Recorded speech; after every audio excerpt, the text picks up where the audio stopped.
Always. Okay. Did you go to Pamela's? I'll ask her. Shall I start? Sure. Okay. As I am the head of this moment, I will lead us.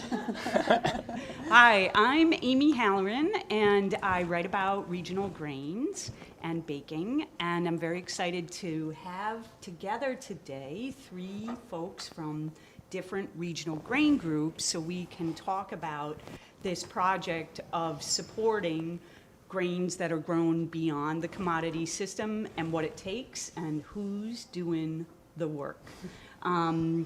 I'm going to ask each of you to introduce yourselves and where you're from so we can begin to discuss what it is we are doing. I'm in upstate New York, so I work with the Northeast Grain Shed and with the Artisan Grain Collaborative, which Keith is going to tell you a little bit about as he tells about him. Sure, thank you, Amy.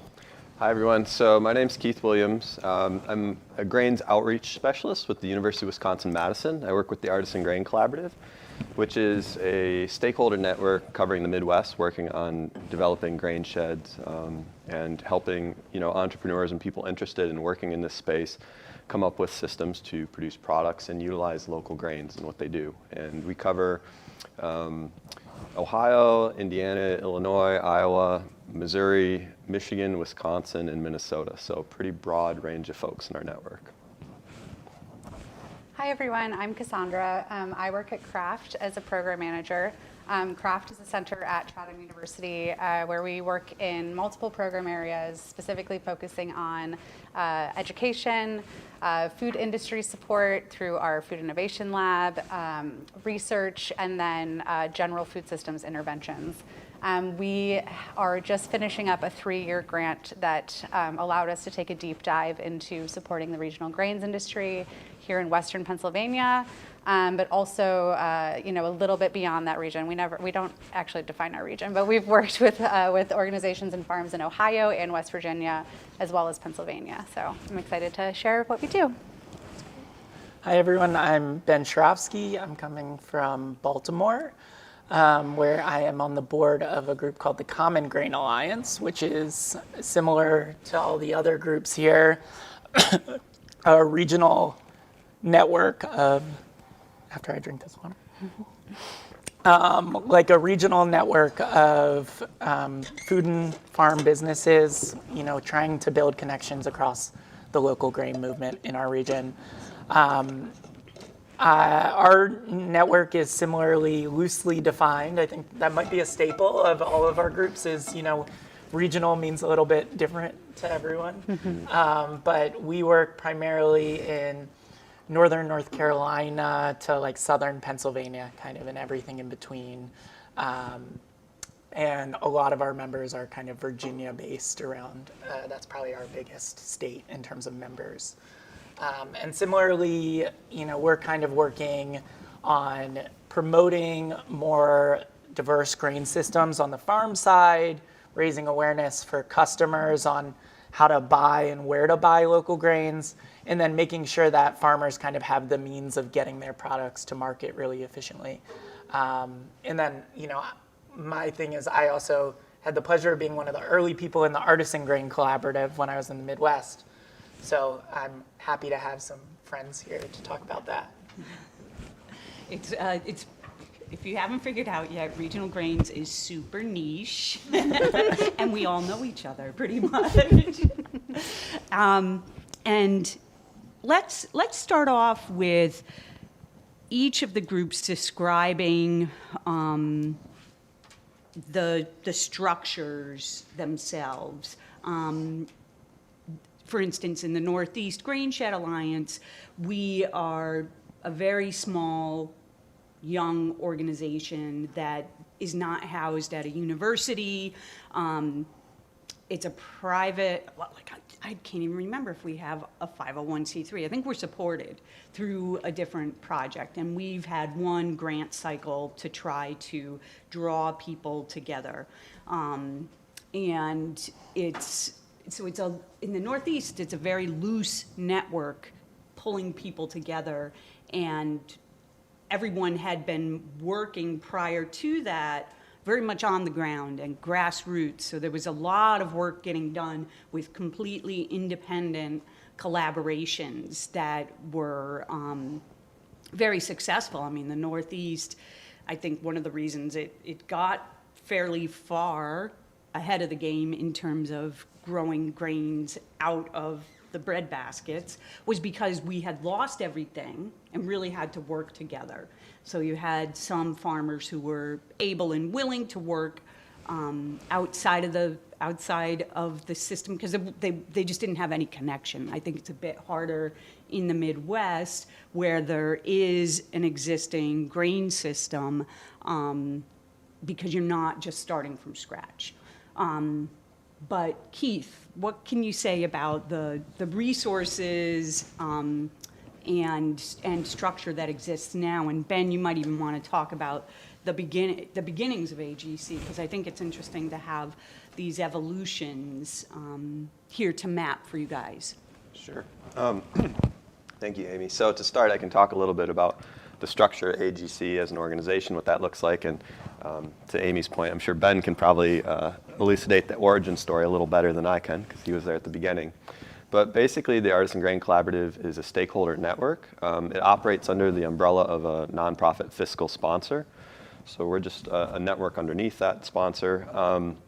And really the way it's structured currently is we have 2 full-time staff members. So we have an executive director, Alyssa Hartman, and we also have a network engagement manager, Sarah Elliott. And so those are the 2 full-time staff members. There is a steering committee. It's a 6-member stakeholder steering committee that helps keep us sort of on track and gives us guidance for the larger things that we're doing as part of the vision and mission of the group. And then we have a coordinating committee, which essentially consists of 5 folks. I'm one of them. And we run working groups in different subject areas. So we have a working group for brewing and distilling. We have a working group for institutional procurement. We have a farmer collaborator working group, which you have to be a producer. You have to be a farmer to be in that group. And they really help each other out a lot. It's amazing to see that group. And then we have an education and outreach committee, which working group, which I think, Amy, you were the initial education and outreach point person. And we have a research and variety testing group, which is what I currently lead. We also utilize a network of consultants and, sort of part-time subject matter experts we can tag in on specific projects or specific grants that we're going after to fund the work. So that's really the structure of the organization. I don't know if you want me to unpack the grain shed infrastructure in the Midwest, or if maybe we want to wait on that one, because that's a little bit. Yeah, let's wait on that one. one. Can of worms right there. I think the significant thing that I admire and love about AGC is that there's this deep foundation support for what's going on, and working group heads are paid for their time. So this is, something that people are carving out, not volunteer fitting, squeezing in on top of a ton of other obligations. Yeah, and if I could just build on that, it's worked really well. For example, our farmer collaborator working group, the lead for that is a woman named Hallie Wepking, and she actually owns and operates Meadowlark Community Mill in Ridgway, Wisconsin, just outside of Madison, with her husband John and their family, and they've been amazing in developing a farm that's really focused on organic local grains, developing a mill and infrastructure to enable other growers to get into that space. And somehow she still manages to sort of lead the group. So it's pretty amazing how it's developed. And the other thing I forgot to mention is AGC started in 2016, kind of out of the Chicago area. So it's been around for a little while now and has sort of transitioned a little north, being centered in Madison now is kind of the center of operations for what we're doing. But that's a virtual center. Yeah. Yeah, I live in Minneapolis, so we're a little distributed. You don't have to be. Yeah. And how many members are there? Over 170 now. Yeah. I don't know the exact count.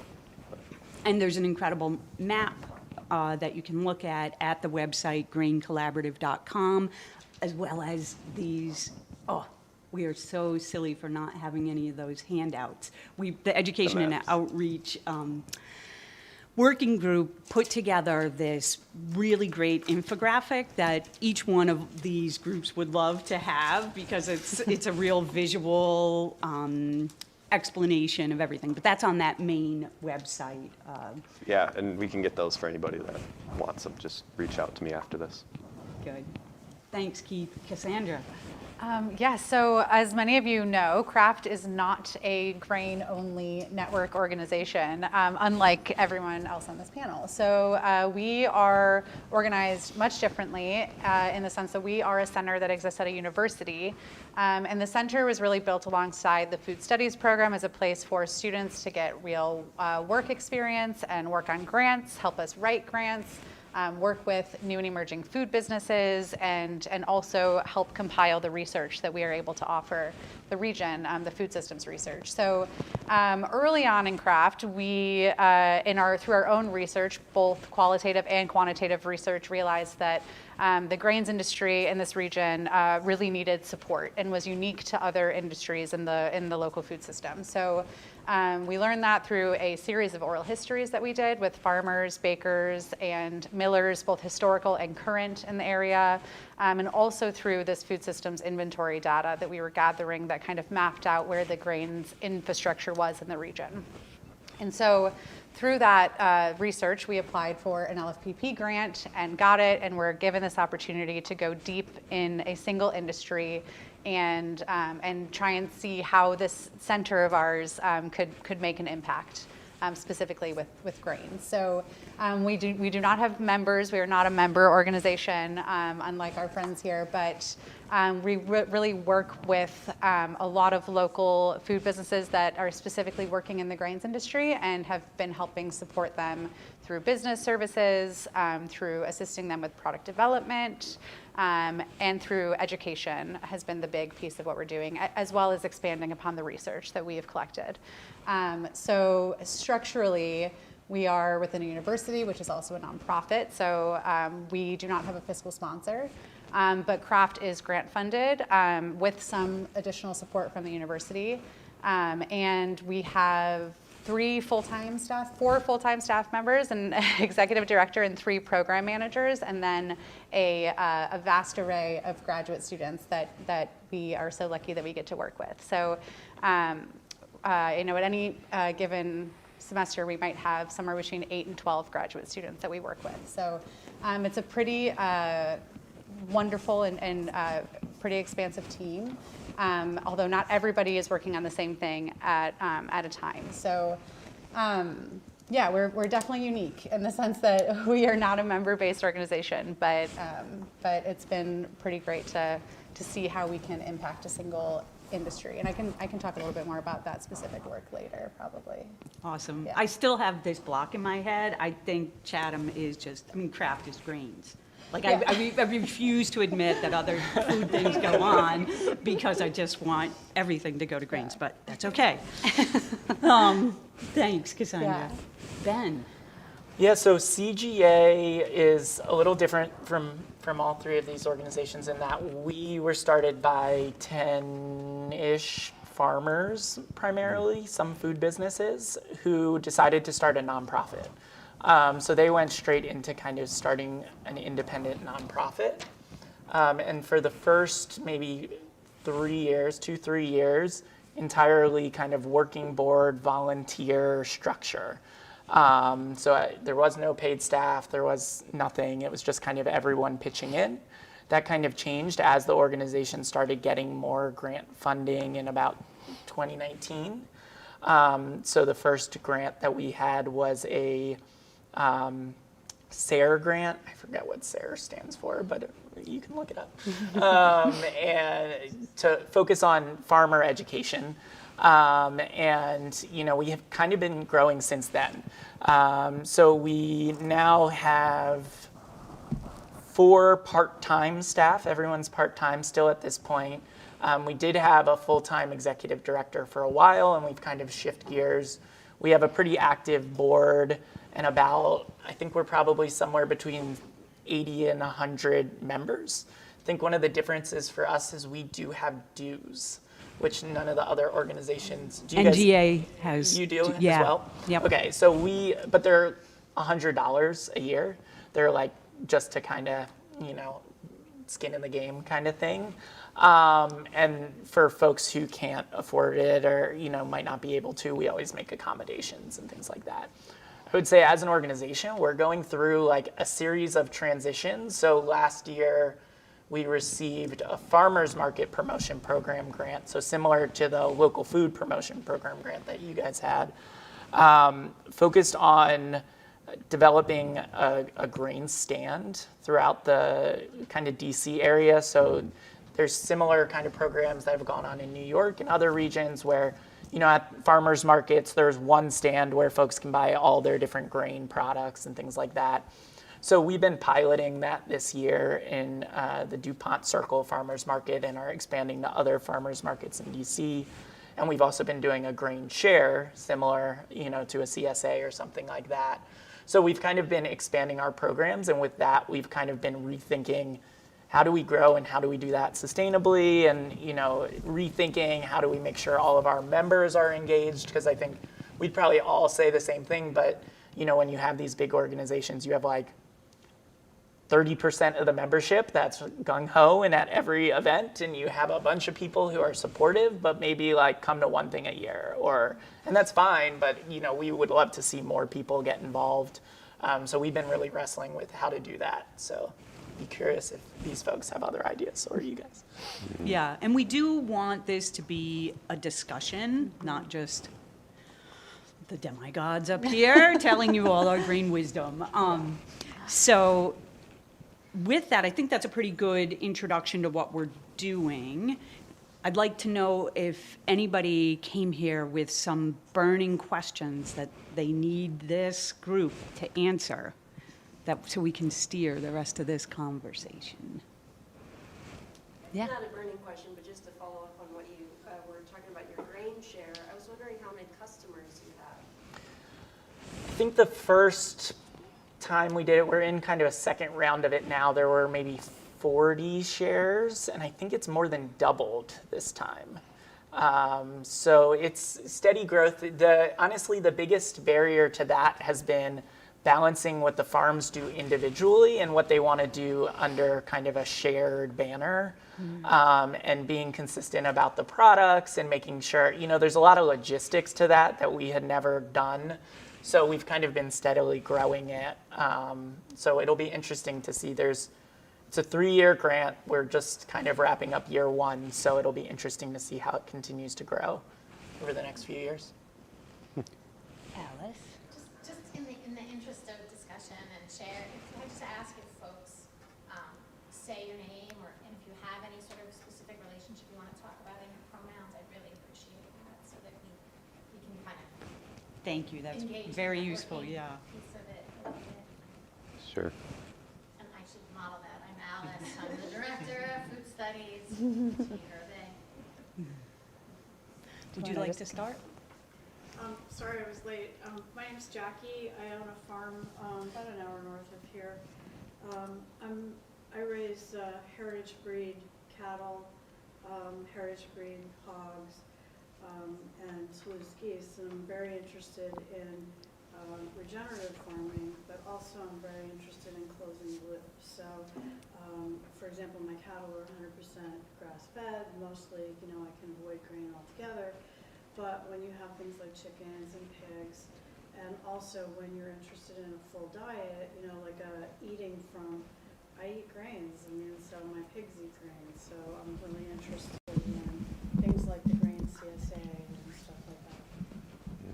Great. Do you want to take it off? Oh, we're introducing ourselves. Oh, I thought we were asking questions.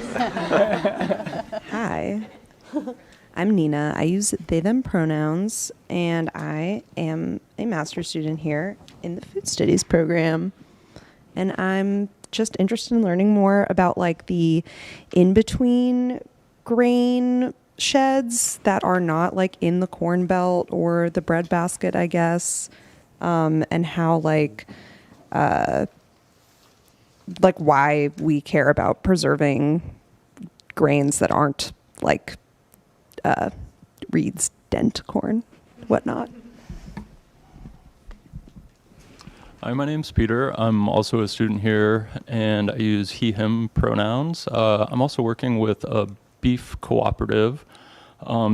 Keith, the way you were kind of describing your organizations and the different kind of steering committees, I'm interested in figuring out or understanding more of how they kind of operate autonomously. If like the brewing and distilling group is communicating with the farming collaborative, how they're kind of bringing those goals back together. So that's, just kind of an interest of mine, thinking about kind of like organizational structure and how to get things moving. Sure. Should I respond to that now, or should we just come back to it? What do you want to do? Respond now. Respond now? Okay, great. So the working groups really, they all operate a little differently. Some meet more frequently than others. The research and variety testing group I run, we meet bi-monthly, and members in AGC can participate in as many of those as they want. So a good portion of the folks that are on the calls I lead, we have a lot of bakers and we have a lot of growers that tend to be in the farmer collaboration working groups. And typically it's pretty fluid the way it works, where we're kind of doing our own things, but if we're having a session where we know there's going to be something that's pretty relevant to one of the other groups, we'll usually tag in that working group lead and say like, hey, would you like to invite your group, or should we meet concurrently on this? Really great example is we had a session in the research and variety testing group on rye and different rye varieties and that. And our guest speaker was Mike Swanson from Far North Spirits up in the right near the Canadian border there. And he's done a ton of work with the University of Minnesota on different rye varietals and their impact in rye whiskey flavor. And so we tagged in the brewing and distilling working group and had a lot of members come through from both. And because it is, 5 of us, it's a pretty small group, and we meet regularly and know each other. We tend to just, sort of organically communicate where there's interrelated topics and speakers. And that's how. One of the things I like about the working groups is like over the years they've ebbed and flowed too, where like certain working groups have gone away even over the history of AGC, and like others have been really well resourced and others have been getting started and like had different projects. So it's kind of been interesting to like, as that network has changed, so have the working groups. Yeah, and right now, again, I have a lot of bakers in my working group, and we're talking about having a baking working group, just a separate one, because it's, there's a lot of that in there. And when you say you all are meeting up, are these like in person kind of workshop? Is it mostly virtual? Mostly virtual. Some of that is because of the pandemic. And looking at 2023, what we're really hoping to do is have more in-person events. Because we cover so many states, it's sort of hard to do that when we've got folks, from eastern Ohio all the way to far northwestern Minnesota on the call. But we're thinking about ways to sort of, do that regionally with maybe advocates or like sort of ground team in certain cities that kind of span those states. But we're still working through that. We definitely want to have more in-person events coming into 2023. That's a definite thing. And that's super interesting too, because like we cover a probably similar number of states, but a much smaller geography. And as a result, like we get together on a quarterly basis. Like we have an all-member meeting, and we can do that. Which is, yeah. I mean, we're back to in-person. It was virtual during the pandemic, but we've started going back to in-person because it's just not the same, obviously. Yeah.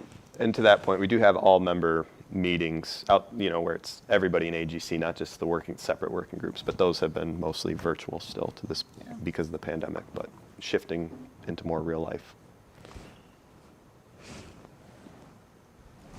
I'm Marty. I'm from Edinburgh, Pennsylvania. She, her pronouns. I opened a year-round storefront for local small farms and food businesses, and I'm really interested in learning more about grains, both for our customers and our farmers, and just how to incorporate that in a robust food system up our way. Rob Miller, he, him. Worked in agriculture for the better part of the past decade, grew up on a farm, but mainly focused in indoor agriculture and vertical farms, that sort of thing, and technology's impact. But just recently launched my own business after graduate school. It's going to be focused on grab-and-go, convenient access to like healthy grain bowls. Kind of a direct question to the panel in general. As kind of an early-stage entrepreneur, I've worked with entrepreneurs for the last 10 years, and specifically in my case, there's been this pretty large shift, I think, post-pandemic in consumer demand for certain products and how they access those products. I think trust in how your food is prepared, where it's coming from, has only continued to increase. And at least in my case in particular, as we scale this business, the idea is to launch it here in Pittsburgh, but then scale regionally and hopefully make kind of a national footprint with these really simple kind of grab-and-go concepts. But as we scale, we want to be really cognizant about our regional ingredient sourcing. And grains in particular, is kind of the reason I'm here, are one of the harder points of scaling that business to get a real thought process around how your financial projections change. You can really do a good job at looking at, you're sourcing tofu and broccoli and, you can get a good understanding, but if you want to be sustainable about your grain efforts, where we're getting rice from, quinoa, any ancient grains, and we have to prove that out to investors and things like that, but we really want to be cognizant of where that's coming from. It's been quite difficult to understand the supply chain relationship between an early stage entrepreneur and how that might scale from 1 location to 10 locations to 50 locations. So would just love to understand a little bit more maybe about how someone like myself could engage folks like yourselves to understand that supply chain relationship a little bit more. I can speak a little bit to that just because I am familiar with this region, and I will say that you're not alone in that being a challenge. I think that scaling has been difficult in terms of grains because the wholesale options, while they're great, are pricier, right? I mean, I think that's something that's probably across the board, is that regional grains are a pricier option, right? So firstly, I would say you should come to the next panel too, where it's local bakers who do use regional grains. I think this is a perfect question for them and how they work it into their business model. But I will say, I think that where I would start is looking at the wholesale options that are available. Frankfurt Farms, which is just up the road from us, sells a ton of regional grains, both that they grow and that they purchase from around the area, and they mill them on site as well. So they are a great wholesale option, and they, they have all of their pricing and everything listed. I think that also consumer education is a piece that we really have been working on here at Kraft. So the fact is that it's going to be more expensive to source regional grains, so let's educate the consumers on why that price is the way it is, and also educate consumers on the importance of sourcing this product regionally. So we've done that through a number of consumer education workshops. So we bring in local bakers and they, teach sourdough or galettes or, whatever it is, cookies with regional grains, and are, having this experiential education kind of experience with these customers, but also teaching them where to source the taste difference, like really thinking about how regional grains and whole grains affect the taste and quality of a product. And then those consumers are more reticent to go out and support their local farmers markets and other local grain products. We also did something similar to the grain share. We've done a grain box every year, which has just been our way of getting a bunch of regional grains into someone's house at once so they can start experimenting at home. And again, learning about the grains and why it's important to source regionally, then hopefully our idea is that it translates into them supporting more businesses that are doing the same. So I don't have a quick answer for you, but I would say that connecting with other bakers and other businesses that are sourcing regionally would be a great place to start. Have you seen any like efforts of collaboration between these bakers and different businesses Definitely. to create community, impact, education, that sort of thing? Yeah, definitely. Actually, like currently, right now, Jay Iyengar of Popping Mustard Seeds is teaching a Indian breads with local grains class, and Chloe Newman, who's a baker on the next panel, has been working with her to create a whole wheat naan dough that has been sourced with regional grains, and kind of they've been working together for an upcoming meal kit that Jay's doing to have this whole wheat naan sourced locally. So I think there's a lot of willingness from local businesses to collaborate, especially when it comes to regional grains, because it is so niche, and I just think that people are really excited to work together. I think there's also this question of what does regional mean Sure, in yeah. grain, especially like USDA local definition of like 400, they have like a 400-mile local definition, which like is pretty big. So, I mean, thinking about, and like grains are, somewhat shelf stable, et cetera, in varieties of ways.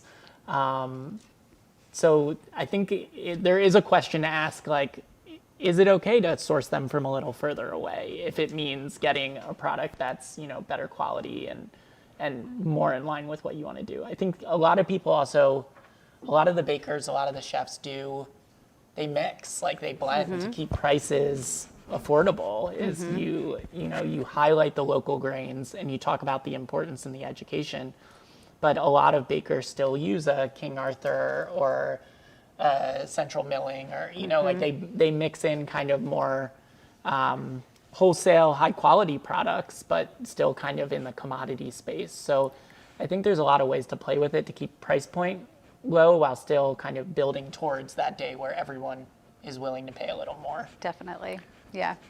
To build on that, I love the point you brought up of what is regional.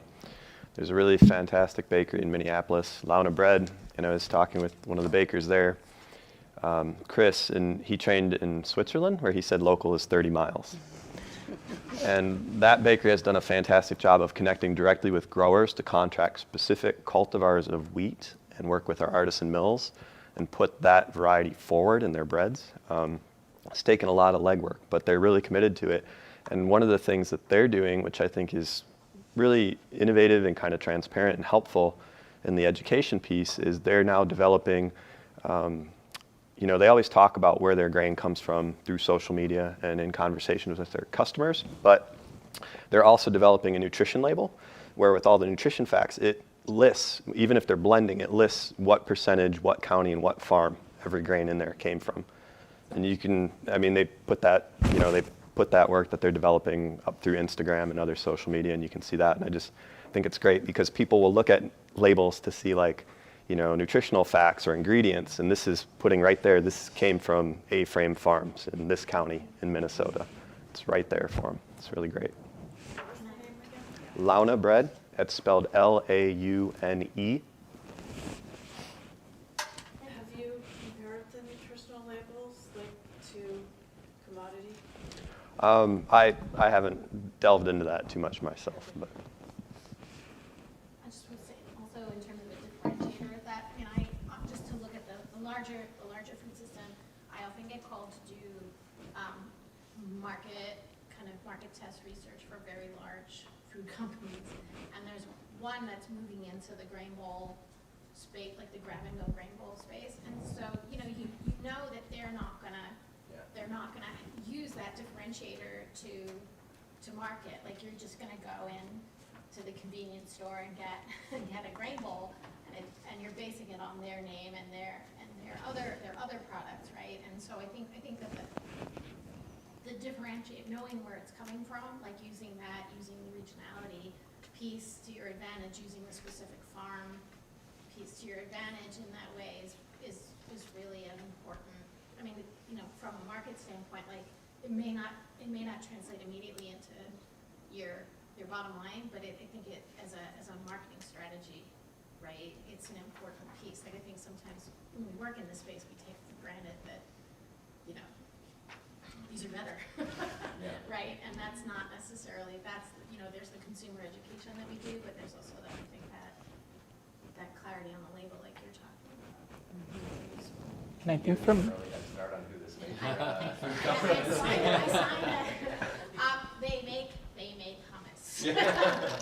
I think from sourcing to like the mills are your best friends in this, and like networks like ours where you can find those local mills that care about this work, because they're the ones also talking to all the individual farmers. So you probably want whole grain products. At the end of the day, you probably don't need to buy it through a mill, but those mills are going to know who's growing what in the region. And they want to know you know, the mills are taking care of the cleaning and storing. Yeah. Very often a farm doesn't have the infrastructure for that. You know, so they're really the interlocutors in a lot of ways.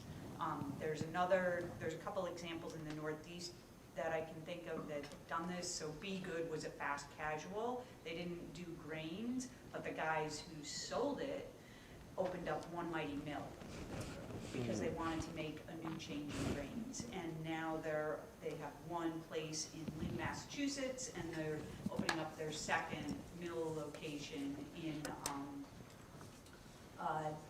downstate New York.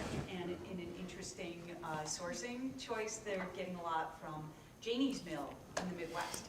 So outside of Chicago. Yeah. I don't quite understand the logistics, but they're great guys. I know they. And that's One Mighty Mill? One Mighty Mill.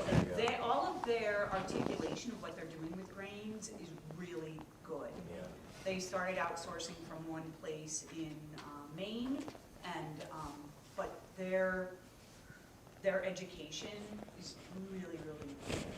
And a lot of mills like contract acres too, so they know what's coming in long before. I mean, it's got to meet quality and health standards and whatnot, and there's a lot of failure that happens with crops, but you can kind of, I mean, I imagine you're going to need to project, you know, what you need far ahead of time, and that's like a great way to do that too, is to work through them. Definitely. Thank you.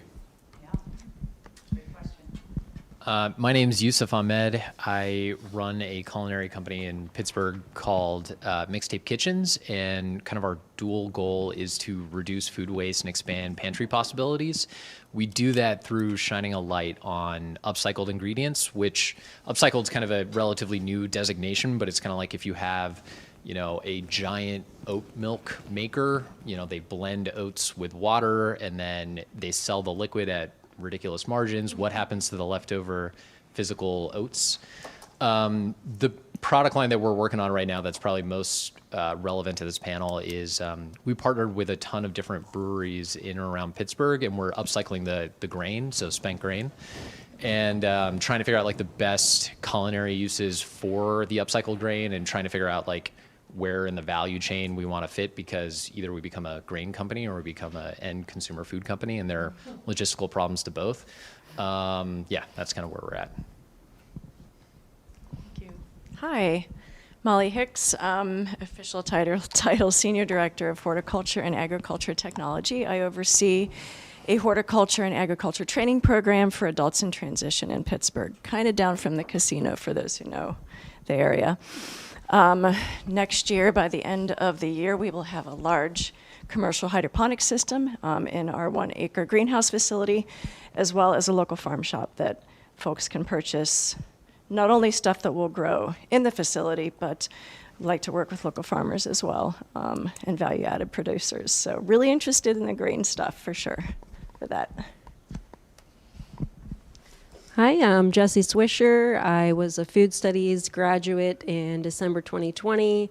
I did my master's thesis on building the regional grain economy, which entailed looking at all of your projects. So it's good to meet some of you guys. I'm sorry I missed your talk in the beginning, Keith. And Cassandra, I'm glad to hear what Kraft is doing, taking this work on, and I'm glad this conversation is happening here today. And you two guys, I'd like to talk about your projects and your training center and your farm, all very exciting. What I've done since then is I just found a love and interest of learning how to grow grains myself on a small scale. So it's super small. Started out here at the Eden Hall farm. So that was a nice, like a little bit bigger scale, and now it's in my backyard garden.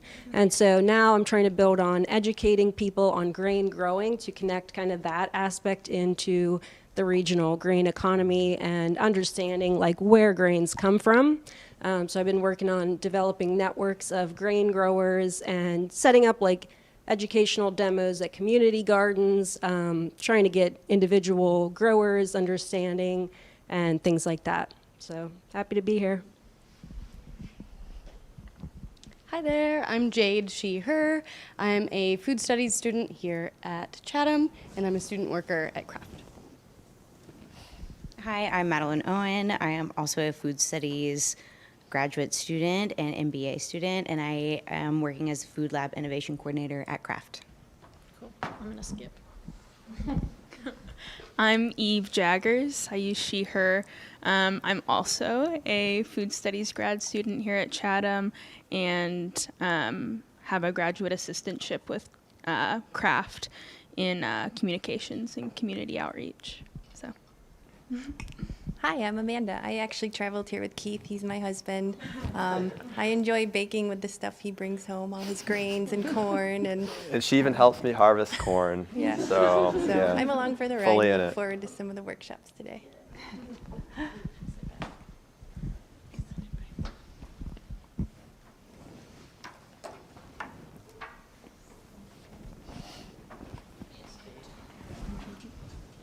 Okay, so we have till 12:30? I mean 1:30? 1:30. 1:30. Yay. Yeah, lots of time. So thank you all for giving us an idea of who you are and how we can try to talk about this whole project. So I think that one thing we should look at next is this education and outreach kind of stuff that we all have to do. This is something that all of the networks share. A huge job is consumer education. How do we get consumers and processors to even understand the value of regional grains? So let's start. Keith, do you want to talk about some of the education or the differentiation topic, not necessarily specific education and outreach, how AGC does it, or if there's a specific Sure. member? Yeah. Happy to do that. I think, the education piece is huge. And from what I've seen or been involved in, I think it's actually a little easier on the side of folks that are eating these foods, the consumer side of it. Where I think it's a little more challenging, at least in the Midwest, is with processors. We're fortunate and also somewhat burdened by the fact that we do have in the Midwest an existing grain handling and processing system. Unfortunately, it's, at least for small and mid-scale producers, it's really designed and scaled for very large commodity size folks. And so that piece is a little different because we may have somebody that's a critical part of the infrastructure, whether that's like a facility that does dehulling for hull-less oats, because if you grow hull-less oats, there's still some hulls in there, so you still have to dehull the hull-less oat. Or just even grain cleaning. And there are plenty of grain handlers that will do cleaning and work through that. There's not many of them that'll let you send half a tote or a tote of grain. They want a rail car full, like that's what they want. And so there are a few people throughout the network we have that do understand the value of that and are willing to do to sort of deal with the extra finicky small scale, mid-sized scale folks we're working with to make sure that we have an intact chain and can go all the way from the farm to clean grain, to milled grain, dehulled, any of that, and get to bakers. But the initial conversations with folks, again, if they're, more traditional sort of commodity scale processors, that takes a little while because they kind of wonder, like, should I bother with this? Why should we bother with this? Sometimes they look at you like, you're really going to do this? Like, you think you're going to, that's going to work from the business standpoint. And there's no magic bullet for that. It's really one-on-one conversations. And that takes time and effort. And for me, I think that's where we have the most opportunity because, you can create that demand in the market, but you have to be able to deliver on it. And right now, even in the Midwest, there's still a lot of components which are missing or kind of questionable. We have many situations where somebody may produce a crop in Minnesota, have to ship it to Illinois or Michigan to get processed, and then ship it back to Minnesota. And they're just getting killed on freight,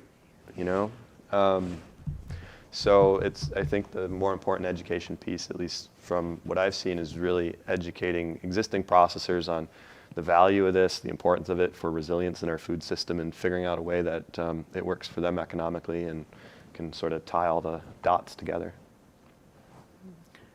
And where do you see the most opportunity to engage with processors?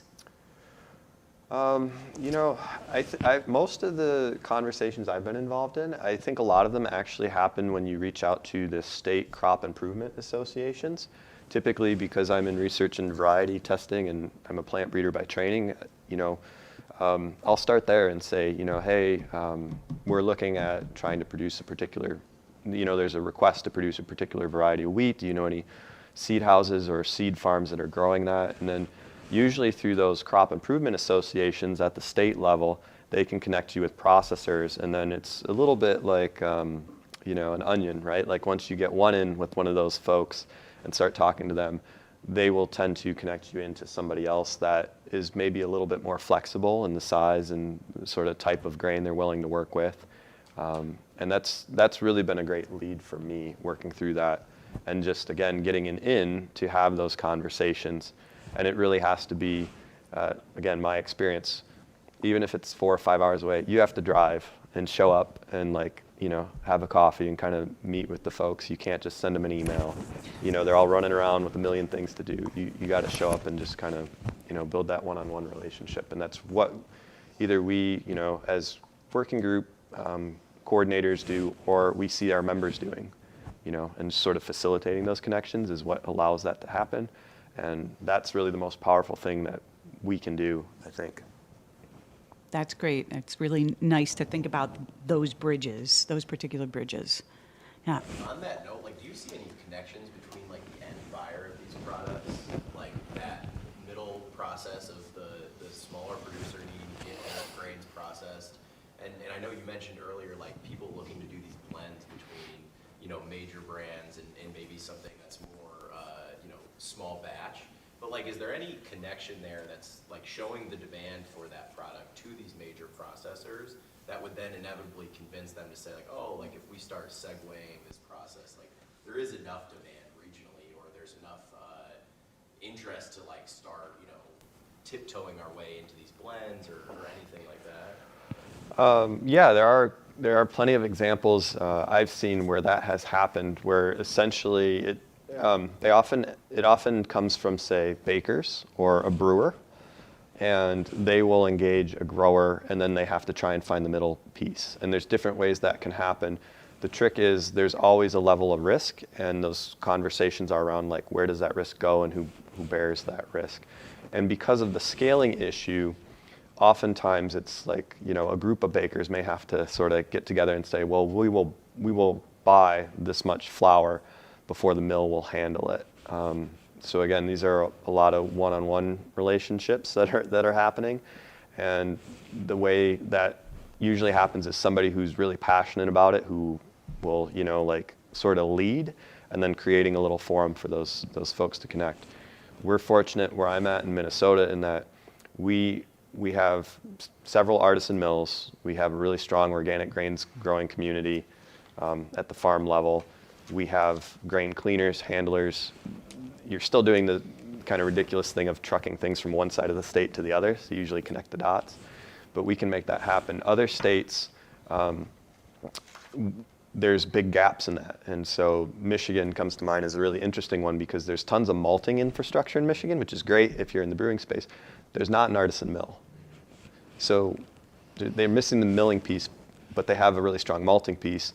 And conversely, in Wisconsin, there's not many malting facilities that'll handle small-scale malting, but they have mills. And so we're all trying to get at the same thing, but we don't have the same playing pieces. And I think it's really important to have both of those infrastructure, because like grain quality really starts to matter, because as one of the issues is like farmers will sometimes be like, yes, I'm going to plant some grain, and then they plant and they go and get it tested and it doesn't meet food grade standards. And they're like, well, crap, what do I do now? I guess this is feed. And there's a point in the middle, like brewing and malting is like an opportunity potentially to still retain some of that margin. So having that whole infrastructure up and down the quality spectrum, I think is really important too. Yeah. I think that your animal growers and your grain growers have a tendency to be parallel. Yeah. So when you say crop, it's feed, you have all of these farmers that, like I, for example, have lots of friends who we all do. We want to do everything as local as possible. Totally. And that's not available to us. So where is that? I mean, that's a valid market. Yeah, and there's that's a great point. And I mean, there are some folks in our network who grow, most of their crop is for feed. Like they are primarily local feed. So I think you're right, and it's that connection piece, right? Like they don't know, it's that same piece of like there's not a maltster, there's not a way for folks who maybe don't know that infrastructure. They're used to taking stuff straight to the...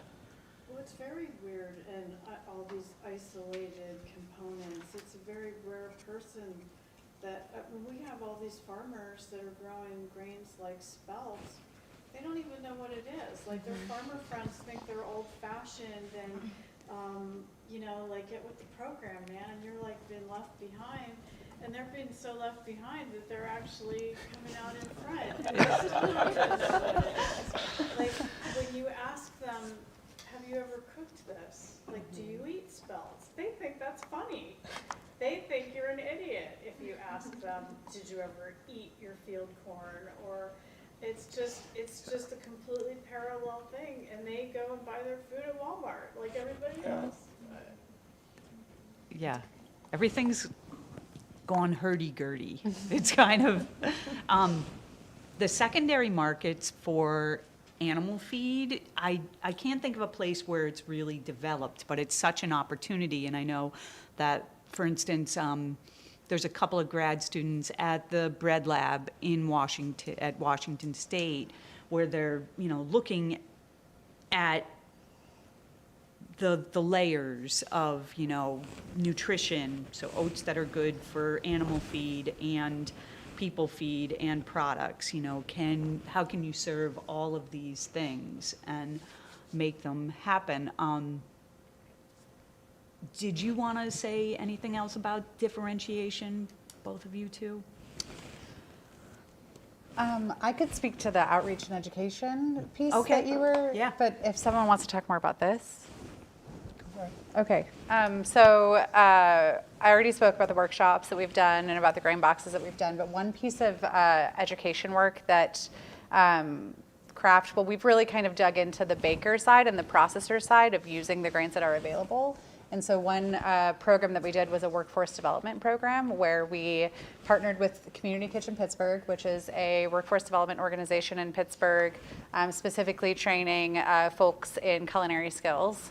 And we developed a baker training program with them. And so we integrated it into their already existing curriculum, but specifically a 12-week training just on baking, and involved with that was baking with regional grains. So to build the curriculum, we interviewed and compiled a group of bakery partners in the city, and they, you know, told us what they were looking for in employees and what skills they want people to come in with, and, you know, really what they're lacking right now with their artisan baker workforce that exists in the city. And so we developed a curriculum based on that, and now these bakeries will guarantee interviews to everyone that graduates from the program, and also has something we didn't anticipate, but has started sending their employees to the program, which has been like a really nice full circle moment.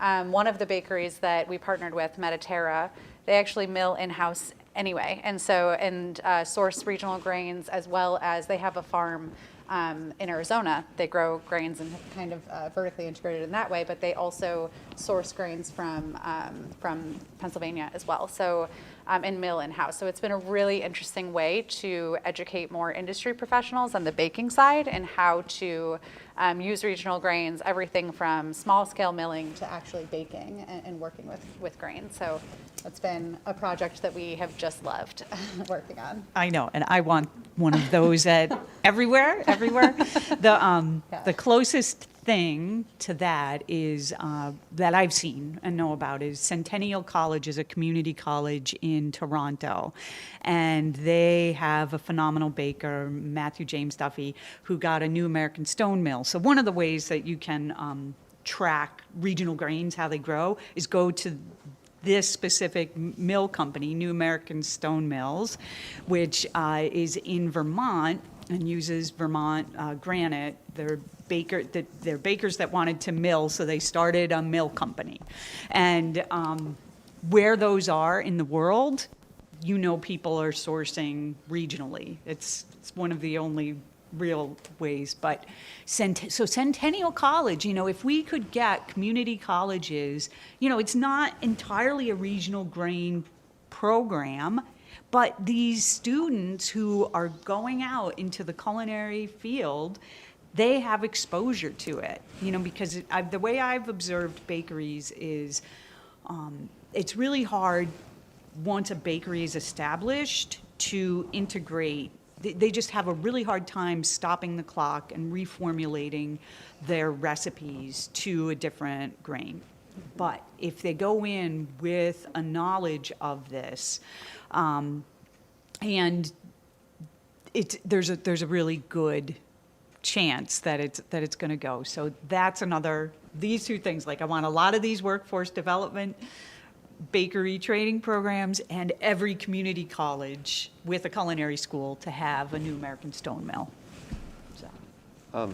Just to build off that a little bit, I really love what you said about tapping into New American Stone Mills as a data point to understand growth. And to maybe a little bit of the outreach, one of the things that we are doing at Artisan Grain Collaborative is we have a grain use and views and habits survey that we send out, and we require members to fill that out and send that in. It's pretty quick. We also ask members if they're comfortable with it to share that with their community, if it's a bakery, et cetera. And so we're using that as a way to reach out and sort of get feedback from the network on where they're at, and are using that over time to sort of see how things are shifting or changing. But I really love, using the mills as a data point. That's great. Yeah. There's not a lot of tracking, Yeah. Go. I have a two-part question. As a grain knowledge newbie, I want to make sure I understand all the different parts of this system in my head. So you have the grain farmer, and then do you only have somebody who is a processor and a cleaner, or could these be two separate people doing two separate things, or sometimes they're combined? All of the above? All of the above. Yep. Sometimes the farm can clean, sometimes the mill cleans, sometimes there's a separate cleaner. So it depends on the network itself. Yeah. And then after that's done by various people or one, then it goes to the miller. Or solar. Or the mills clean also. Or the mills, right, okay, so there's various other Yeah, it's just Or, whoever. yeah, sometimes, or it's sold as a whole grain product too. All right, thank you. Didn't clarify it at all, of course. So I researched the network, I was interested in, and then the second part of the question is regarding the gaps in the networks right now in different places. People who have grains to be able to, that they would like to sell locally but don't have an ability. Like, is it an if you build it, they will come situation? So if there's not a mill nearby, if there's some investment in a mill, then that can help strengthen a bit. Is that the kind of stuff that you guys are seeing? Like it's that. It's like there are pieces missing. Yes, and Yes, and I would say like there is significant infrastructure that as a country we have lost, and we need to build back up if we're not just going to have folks in a commodity supply chain. And that's kind of, there's regions where there's more of that infrastructure already in place, and I would say like ways to kind of jerry rig it to make sure you get it? Like, we call them Wonka machines Yeah. when it's all tied together. It's Yeah. like rusty stuff in barns that people fix up. yeah, like some of the old cleaners are incredible. Oh, yeah. If you like ever want to look them up, just like the machines that folks are still working with to clean their grains. Are on farm. 120 years old. I think we have some fun ones here. Yeah. Yeah. Yeah. So I've seen every example of what you talked about. There's different ways people are doing this, and there are definitely folks that do invest in putting the mill in and the processing infrastructure. That is no small investment. That is a huge investment, and in almost every case I've seen with that, essentially the folks choosing to do that are sort of laying a flag in the ground, and they are committing to and planning in the future to be the processor for other growers in the region. Not every farm would have a mill at scale, and so Meadowlark, who I mentioned earlier, they're a good example of that. There's a woman named Claire Smith that she's with Tenera Grains in Tefola in southeast Michigan. She was just on a call yesterday sharing with the research and variety testing group the work they're doing with teff and some other alternative grains, and they're essentially building in all of the infrastructure with the specialized equipment on their farm, hoping to expand other growers in the area that want to do this. Claire made a comment on the call. I don't know if you all are familiar with teff. It's a very small seeded grain, and they started working with that, and when they started, the only way she could find a cleaner that would actually know how to clean teff and could do it in a gluten-free facility, they would have to go to California and back. So for their business to be a business, they had to do it. Yeah, and she's building an entire gluten-free facility, handling facility on this family farm that's been in generations. So you think about the layers of change that she's incorporating. There's generational. I would never want to sit around the table and see how those family dynamics work out across generations with that, but she's doing it and it's working. Her name is Claire Smith, and Tenera, and her product is Tefola, Teffola. She's a real dynamo. And that is actually a CPG product. That's the Tefola. Teff is TEFF. What was it about teff that made her want to add that extra layer of complexity? I'm trying to remember. I've talked to her a lot. I think Culturally significant grain in like Ethiopian cooking and so. There's a big Nigeria. market For that. She presented to the group the other day, and she said initially they got into it. Teff is a unique crop. It's also very stress resistant. It comes from kind of challenging growing environment. And I think originally the idea was they were going to sell wholesale or to the Ethiopian and Eritrean market, and then they sort of pivoted into making this kind of CPG granola product that capitalizes on. Teff has kind of a strong flavor. If you've never had injera or anything, it's unique. You should try it.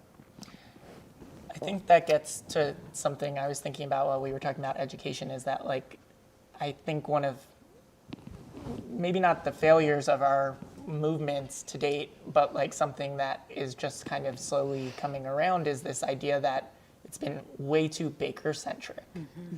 And like the vast majority of people maybe use a few bags of grain a year, if that, in their home for baking purposes, like a few bags of flour.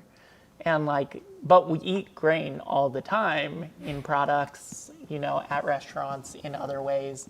Like if this is gonna continue to kind of scale where a farmer can actually make a living, and a good one doing it, and like the infrastructure can all be supported, then we need to think about how do we do that education on the other product side of it.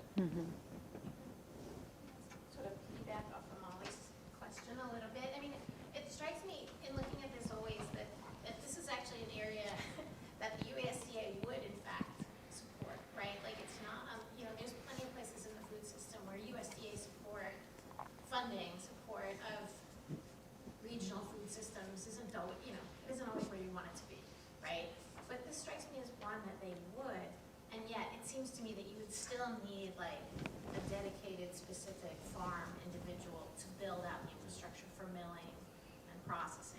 so the question being, when you look at that in terms of as a workforce development question, as a question of like people, how do we build out this system, right? Is it then just finding the farmers who would be willing to engage in that, right? Because what I hear you all describing are stories of intrepid individuals, right? Right on the nose.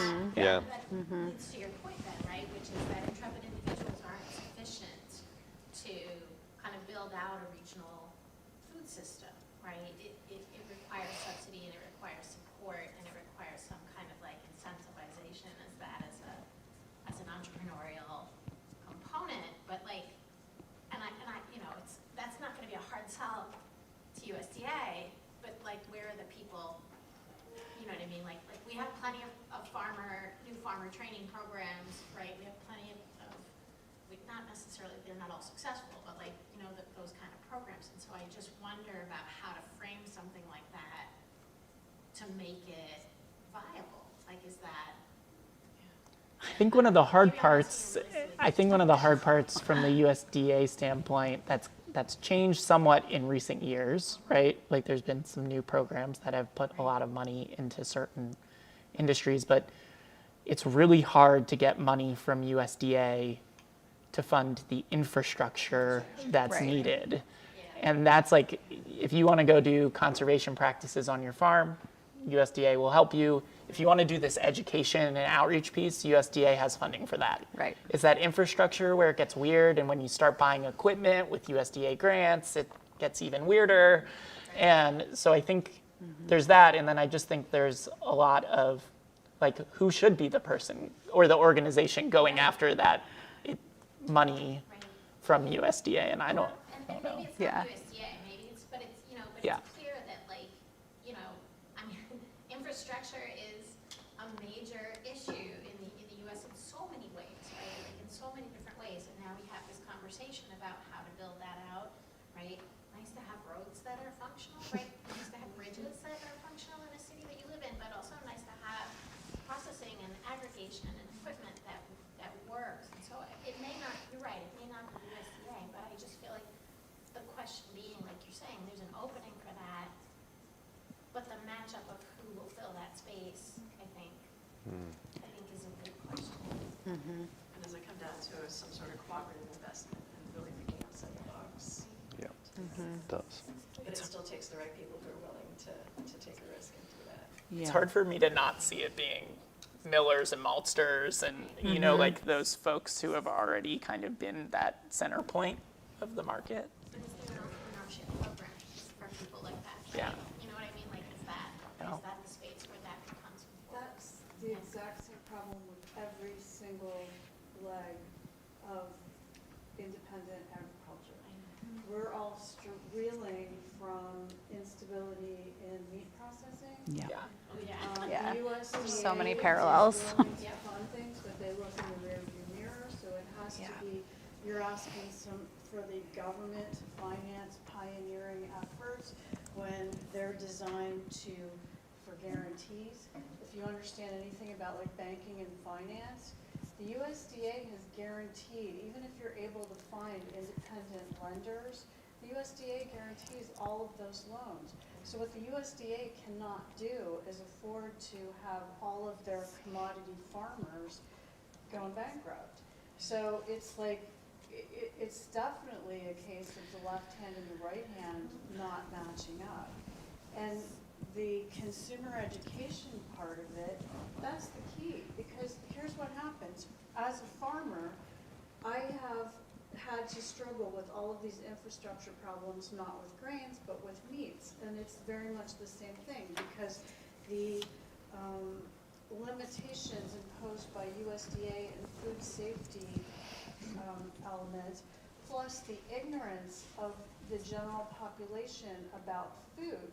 They have grown up eating commodified food, which always performs the same. So when I bake and I'm using grains that are milled in a drought year versus grains that are milled in a too wet year, or they don't perform the same. And so I, as the cook, have to be able to adapt to that.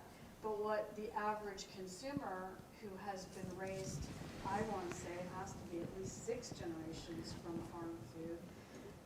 They don't understand that. They think it's a flawed product. They think it's a brand. Like, they think that grass-fed beef is a brand. Like, oh no, I've had that. I don't like that one.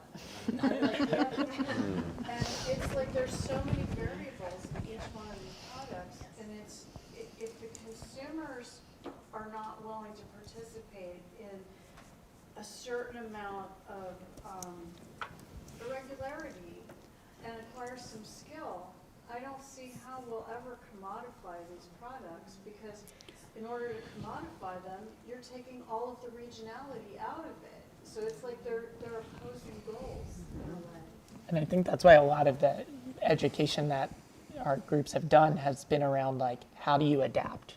Yeah. It's like, what do you do when you get a grain that, you know, has a little bit higher of a protein percentage than you're used to in your bakery? Like, what do you do? That's where people, like, for example, a butcher box, or they greenwash all of the words, because that's what consumers are willing to accept. They want to hear these words, but they don't want to accept the variations. I don't know how to say it. I think Alice and I want to say a book about all of this stuff each, but we only have a few minutes. So do you know about the niche meat processors assistants? Do you find them useful? This is this extension effort that exists at the University of Oregon, and it's been, bringing together meat processors to try to create stuff. And as, someone working in grains, I've often admired NMPAN, I can never say it, Niche Meat Processors Association, and what they do. Do you think they're helpful at all or am I just admiring them because I have a crush on extension? Complicated feelings about them, because when I started my farm, the first thing that I did was I literally went to work for a nose-to-tail butcher, because there are so many things that we don't understand about how to make a living. Okay, so all of these things you have to make a living. So I got a unique opportunity to work for this butcher who has a slaughterhouse. And so they try to purchase locally as much as possible, but it's impossible to remove the exploitation from it at some point in the chain. Yeah. So this butcher managed to survive during the supermarket transition, where people were completely separate from local food. And so what we have been taught to do is buy cuts and to cook by recipes. And so my boss was really good at that, at adapting and presenting that, but also they were able to do so at a price point that was more consistent with the supermarket. But what happened in doing so was they buy everything at auction, or we bought boxed beef. We sold boxed beef. So I can't tell you how many times people will say to me, like, oh, well, we support local because we buy from our local butcher. Well, you go look at the dumpster behind your local butcher, and I guarantee you that there's a bunch of boxes from Smithfield and from all of the major packers, because they're not, that's just the way that it works. And you have to be able to sell nose to tail in order for that to work. And the general public is not, they're not down with that. They say that they are, and when I first started, I would say like around 2009, people were willing and showing up for it. And then you see that the big corporations, they picked out all the words and they figured out how to, obscure the actual farm and the producer, but how to make people believe that those things are present. And now you have meat, which I'm not trying to switch the subject, but they're very similar. We are allowed to sell meat that was purchased, that was not raised in the United States, but if I have a butcher shop or a supermarket, I can, as long as I repackage it, if I buy roasts and I grind them and I sell them as 1 pound packages of ground beef, I can now actually literally label that product of the USA. Yeah. And people believe that they're coming to your local store and they're buying local meat.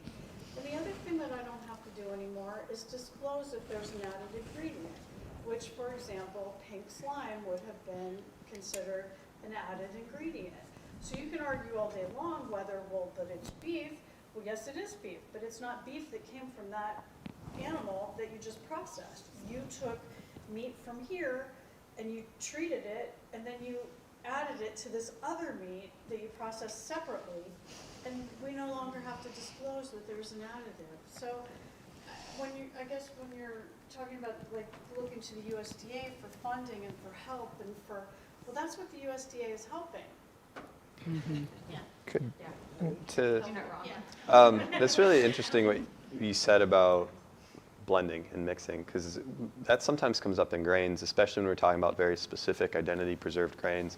And right now there's a discussion happening with that around Kernza, which I don't know if y'all know about Kernza, but it's really active debate. I'm kind of adjacent to it, just seeing what's happening, where the question is, what percentage of flour needs to be Kernza flour within a product for it to be labeled a Kernza loaf? What's Kernza?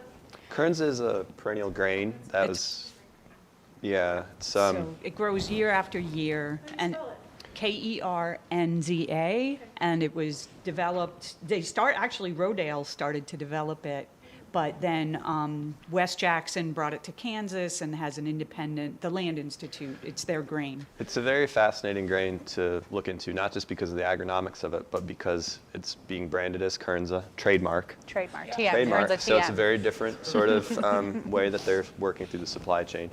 But to your point, what does it need to contain to be called a Kernza loaf or beer or whatever you make out of it? And it's still being hashed out. We'll see what happens. Yeah. I guess the thing is, what is the big deal about disclosing that there's a percentage or a blend or I mean, most of the people that would be turned off by that, it's such a small percentage of people. Like, for example, when I worked at the butcher shop, at that time, when I started, whole was still, country of origin labeling was still in place. So we would get ribeye loins or strip loins, and we put them right out in the packaging from food service. They'd still be in the plastic bags, and then we'd cut them to order, and so they'd be labeled product of Mexico or product of Canada or product of whatever. And you would get people that would say, well, I want the U.S. product, and if it was more than a quarter a pound, they're like, oh, Mexico's not so bad. And it was a really good deal, so they wanted that deal, and so they go through that. I don't see where the fear of just telling people what the percentage is, or like the country of origin labeling. Like you would think I would get really excited about it, but honestly, I know for a fact that it doesn't make a huge difference. It depends on who you're talking to, and that was like the example earlier. Some bakeries, like Launa, I mentioned, they're putting it right on there. So you can see where it comes from, because they feel their customers value that. Well, their customers others really do. But when you start to broaden to customers who are used to shopping at the supermarket, that's where I think you'll see the change. They want the feel-good widget. That's it. Yes. Yeah. So thinking backwards to a few questions ago, what's going to make a viable market that farmers are going to want to go into? Is it lightning round? Ben, what's going to make a viable market that farmers are going to want to jump into? So I think there's one, it's the demand. So like when we started AGC, that was our theory, was you have to build the demand first and then build the supply and the infrastructure to support it, because you can't, like if a farmer grows a product and there's no market for it, they're going to change their business plan or go out of business pretty quickly. And I think with that, I do think we need to kind of continue to expand how we think about using grains. And like to your point about who cares and who maybe doesn't care that much, it's okay if they don't care, depending on like how we're building it into the supply chain of the product. And like, what is our ultimate goal here, and what are we trying to do? Are we focused on kind of changing the landscape, like helping farmers have more viable businesses? I think that's where our attention really is at, is like that's where we're really focused, and like we want to kind of do whatever it takes to make that happen. I would say similarly, we have been focused on demand. I guess we will see how that, how that plays out, but that is where we've been spending a lot of our time. I think it's interesting because in this area, in Western Pennsylvania, we kind of we have, I don't want to say one of everything, but we have some, like we have a malt house, we have a mill, we have some infrastructure in place, and I think the more demand, the more we could grow that infrastructure. I don't think it's like necessarily enough, but with CNC Malt opening up, they're just like about 10 miles from here. I think they'll be here later. But with them opening up, it's actually like very much increased the amount of local grain used in product in this area, because you look at all the beer and the distilleries that they're supporting. So they're relatively new within the last 5 years. So I think that we've been focusing on demand with the hope that it fulfills the current infrastructure that exists here, and then hopefully expanding upon that. I think demand is key, very important. I think the challenge is coming up with a value chain where what we see is that there's a more fairly distributed level of risk and benefit throughout the chain, and sort of creating a way to enable those systems to develop organically in different regions of the country. I think the critical thing is making sure that everyone involved in that is able to, run a profitable business, make a living wage, kind of do what they need to do for their economic well-being and long-term sustainability, but not fall into the hazard of chasing efficiency so much that we're essentially recreating the commodity system. We don't need to remake that wheel. We need something different. And I think that is a big challenge, but it's a good thing to be working on, and it's great because there's a lot of interest in it just by looking at this room and the fact that there's all these networks developing. So I tend to feel that the demand is there. The bigger thing to really work on is how to make sure that we can fulfill that demand and make sure it's a stable system that we're creating to get there. I think just quickly to add to that, I think that's so true. And one of the things we always talk about is like the vast majority of farmers don't want to also be marketers and distributors and like having to do all those pieces. And yes, there are the one-off farmer who decides to build the mill and wants to do all that. But like, how can we make it so that farmers can do the piece that they're really good at, which is farming, and we have other people who are doing the other pieces that they're really good at. Yeah. Great. Thank you all, here and here. I know I'm available. I'm teaching a class next, so I probably don't have time now, but I'm available to talk about all of this at any time, and I'm sure people might have an ear for you if you want to continue our dialogue. Definitely. Thank you. Sure. Thank you, everyone. This is Oh, yeah, great. there's happy hour. Happy hour at 4 where we can all hopefully meet and convene.